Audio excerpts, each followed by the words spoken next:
Hey everyone, it's Julie. Today we'll be making homemade salsa. I love this salsa for dipping chips, quesadillas, even scrambled eggs with this is delicious. If you have great taste buds, you'll agree. So let's get started.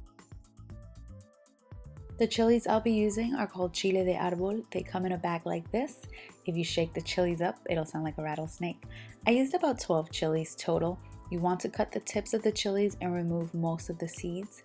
I left about 3 to 4 seeds in each chili.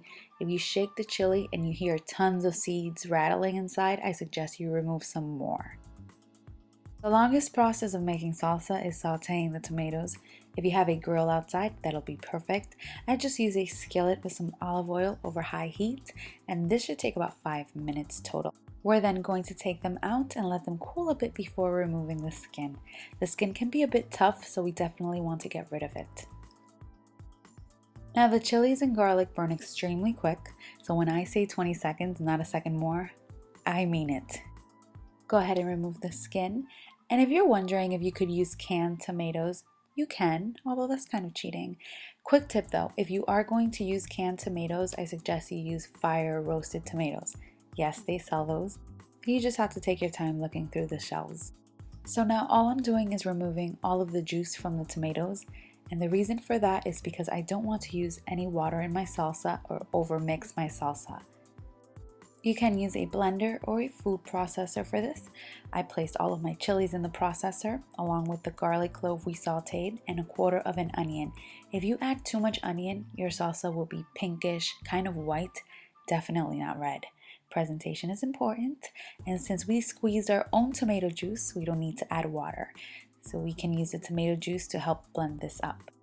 You want to really blend the chilies, garlic, and onion well, and then once you add the tomatoes, you only want to pulse it several times. If you add the tomatoes from the beginning, you will overmix your salsa, and you'll have the kind of salsa that slides off your chip. You don't want that. Another reason why I like to squeeze out the tomato juice is because you can control how thick or loose you want your salsa. The first time I ever made salsa, I roasted the onions as well, and I honestly prefer it this way with the raw onion.